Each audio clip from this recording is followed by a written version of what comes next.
पाहताय JB TV news. बातमीत सत्यता हीच आमची ओळख। भाजपच्या वतीने माजी नगराध्यक्ष भूपेशभाई पटेल व चिंतनभाई पटेल यांचा उमेदवारी अर्ज दाखल। धुळे जिल्ह्यातील शिरपूर वरवाडे नगर परिषदेच्या नगराध्यक्षपदासाठी भाजपच्या वतीने माजी नगराध्यक्ष भूपेश पटेल यांच्यासह चिंतनभाई पटेल यांनी आपला उमेदवारी अर्ज दाखल केला। यावेळी राज्याचे पणन व राजशिष्टाचार मंत्री तथा धुळे जिल्ह्याचे पालकमंत्री जयकुमार रावल, माजी मंत्री अमरीशभाई पटेल यांच्यासह भाजपचे पदाधिकारी व कार्यकर्ते मोठ्या संख्येने उपस्थित होते। शिरपूर वरवाडे नगरपालिकेच्या नगराध्यक्षपदाच्या उमेदवारी अर्ज दाखल करण्याच्या आधी भाजपच्या वतीने संकल्प मेळावा घेत जोरदार शक्ती प्रदर्शन करण्यात आले। गेल्या अनेक वर्षापासून शिरपूर वरवाडे नगर परिषदेवर माजी मंत्री अमरीश पटेल यांचं वर्चस्व कायम असून आता सध्याच्या या निवडणुकीमध्ये अमरीशभाई पटेल यांचे बंधू भूपेशभाई पटेल तसेच चिरंजीव चिंतनभाई पटेल यांनी आपला उमेदवारी अर्ज दाखल केला आहे। दरम्यान गेल्या 40 वर्षात केलेल्या विकास कामांच्या जोरावर पुन्हा एकदा शिरपूरकर भाजपालाच भरघोस मतांनी निवडून देतील असा विश्वास यावेळी माजी मंत्री अमरीश पटेल यांनी व्यक्त केला। प्रतिनिधी परीक्षित परदेशी, धुळे। तर 10-15 वर्षापूर्वी असलेला धुळे जिल्हा आणि आज असलेला धुळे जिल्ह्यामध्ये जमीन आणि आसमानचा फरक।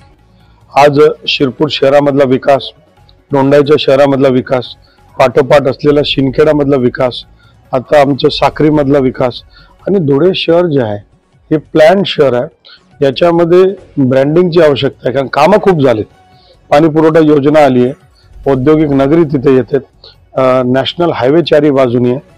अनेक गोष्टी आपल्याकडे धुळे शहरामध्ये सकारात्मक होतात आणि त्यामुळे आपण पाहिलं की लोकसंख्या सुद्धा वाढते, कारण औद्योगिकरण वाढते। आणि म्हणून धुळे शहर हे पूर्वीपासून एक अत्यंत सुंदर शहर आहे। व्हॅलीमध्ये राहणारं, पहाडांच्या व्हॅलीमध्ये असलेलं हे शहर आहे। पुढच्या काळामध्ये एक स्मार्ट सिटी हे धुळे शहर होणार आहे। त्याच्या मार्गक्रमणाला आम्ही चाललोय आणि जसं आम्ही शिरपूरला केलं तसेच आमचे सर्व शहरं करू, पण टप्प्याटप्प्याने सगळे काम होत असतात आणि मला विश्वास आहे की धुळे शहर महाराष्ट्रातल्या अग्रगण्य शहरांमधलं नाव त्यांचा उल्लेख पुढच्या काळात साहेब, शिरपूर सिटी जी आहे ना, फार दिवसापासून आम्ही 25-30-40 वर्षापासून एक चांगली सिटी म्हणून महाराष्ट्रात जे 4-5 सिटी असेल त्याच्यामधली सिटी आम्ही बनवलेली आहे। त्यामुळे विकासाच्या विचारावरच इथे लोक बी वोटिंग करतील आणि शिरपूरकर असं आहे की समजदार आहे, इथे शिकलेले लोक जास्त आहे आणि ते काही चूक करणार नाही असं आम्हाला वाटतंय। कुठली गोष्ट अशी विकास कामं आहेत की जी राहिलेली आहेत आणि पुढच्या 5 वर्षात पूर्ण करायची? नाही बघा, आता तुम्ही लहान सिटी असली ग्रामीण भागामध्ये तर 3-4-5 चीज पाहिजे त्यांना।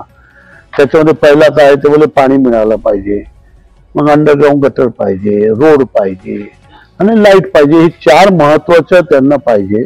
त्याच्याबरोबर गार्डन पाहिजे, त्याच्याबरोबर हरियाली पाहिजे। हे सगळं आम्ही करून चुकलोय, त्यांना त्या बाबतीत बोलण्याची काही जागा नाहीये। त्यामुळे तो प्रकार आमच्याकडे कमी आहे। हा, फर्दर काय करणार, फर्दर काय काय तुमच्याकडे बाकी आहे ते आम्ही पूर्ण करणार।